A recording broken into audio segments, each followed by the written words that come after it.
Hello and welcome to another video tutorial on understanding body language, liars, cheats and happy feet.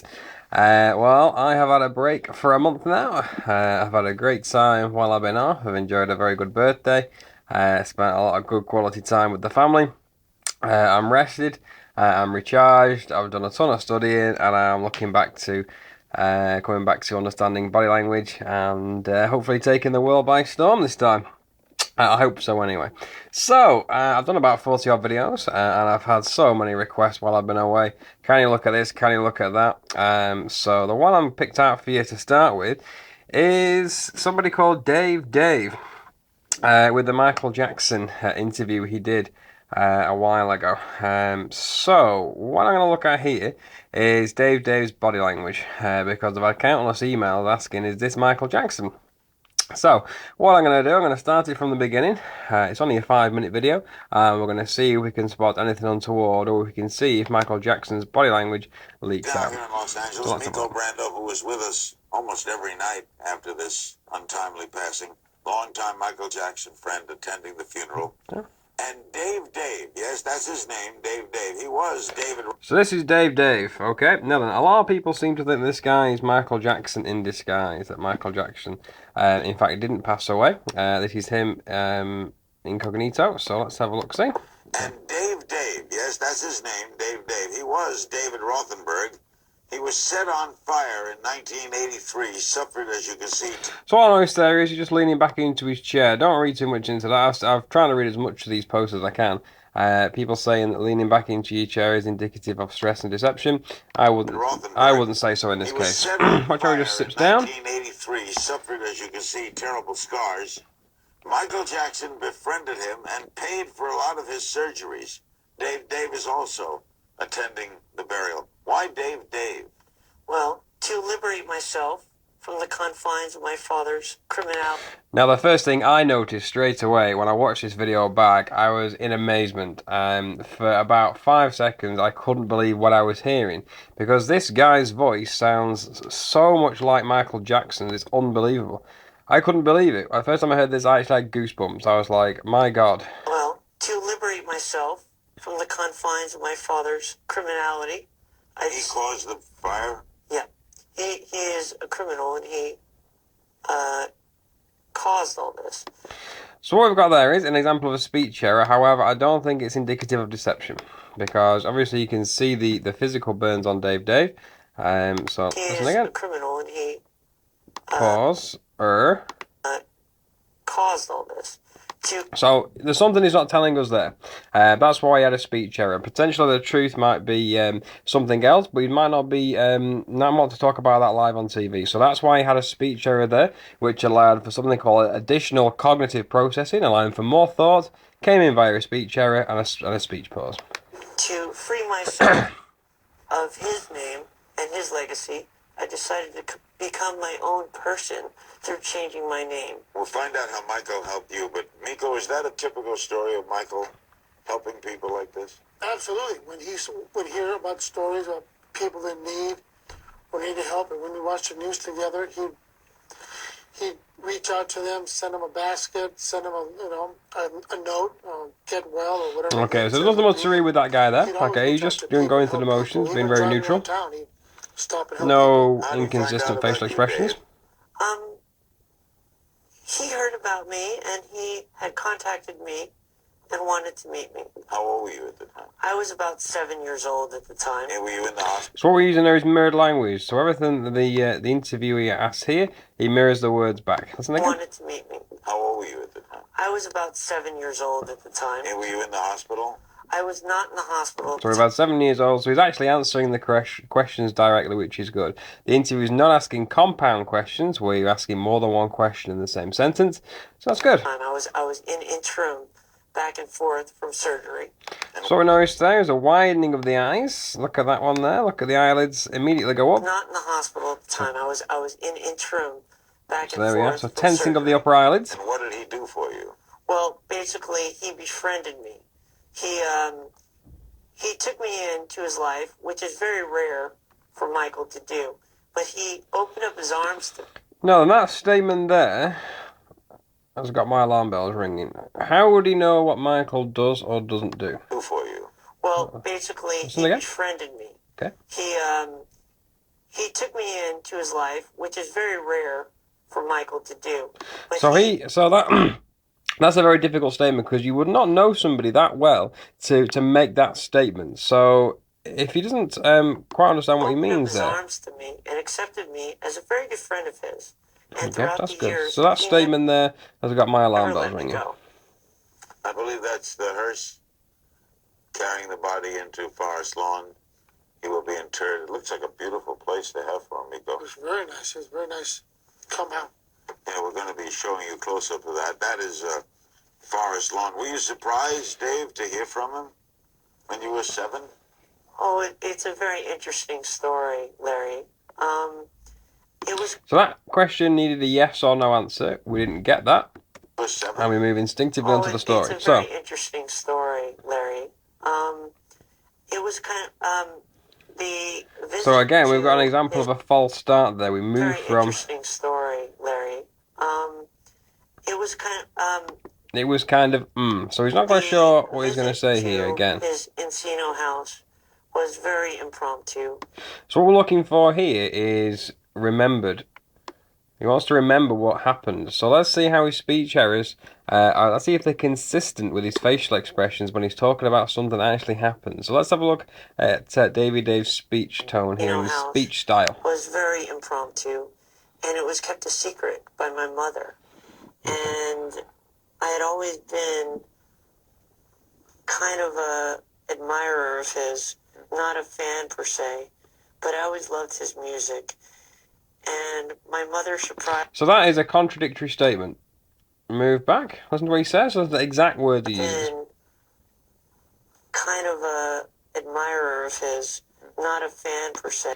So an admirer, but not a fan. But I always loved his music. But I loved his music.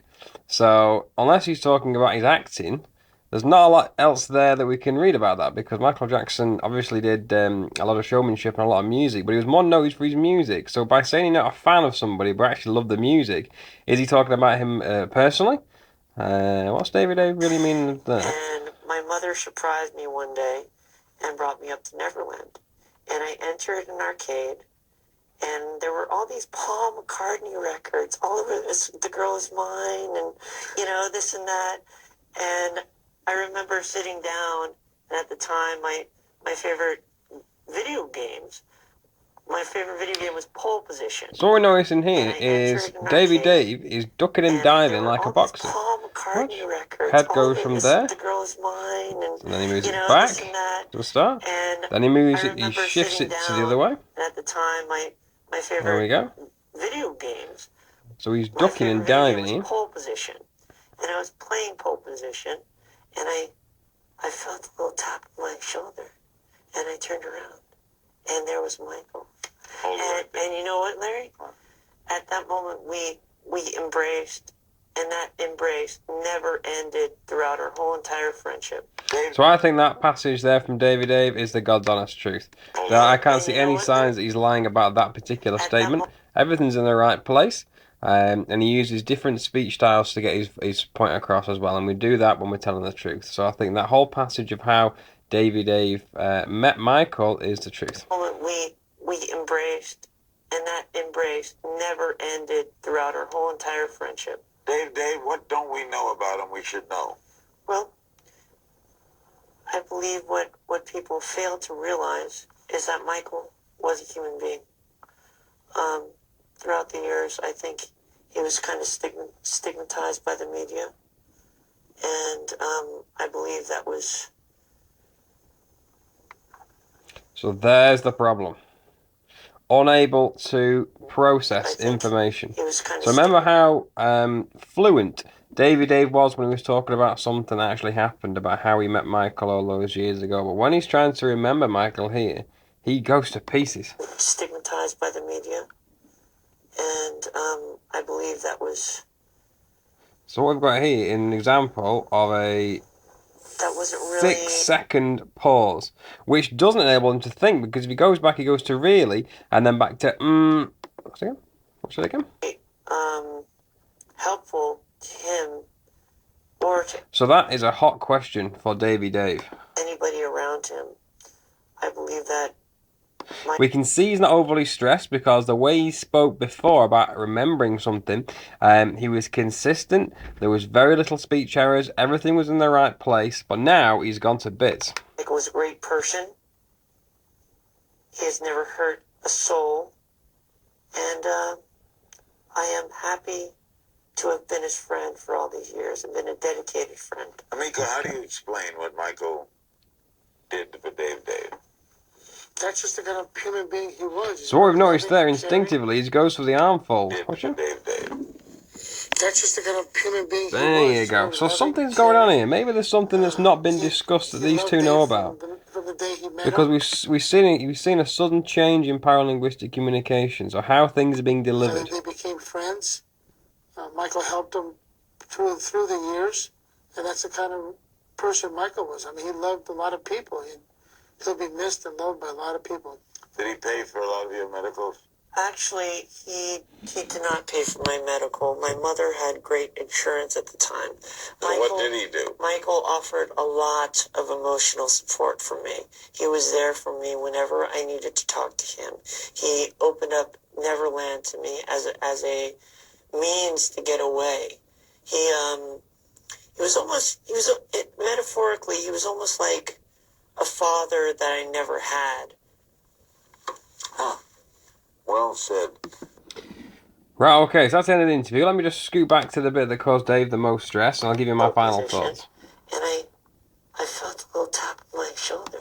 Right, okay. So my initial thoughts here, when I first pressed this video that I watched last night, when I was sat in bed, I couldn't believe it. I had chills because this guy's voice sounds almost identical to Michael Jackson's voice. However, from watching Davy Dave's movements and his speech tones and how he delivers, my opinion is that is not Michael Jackson.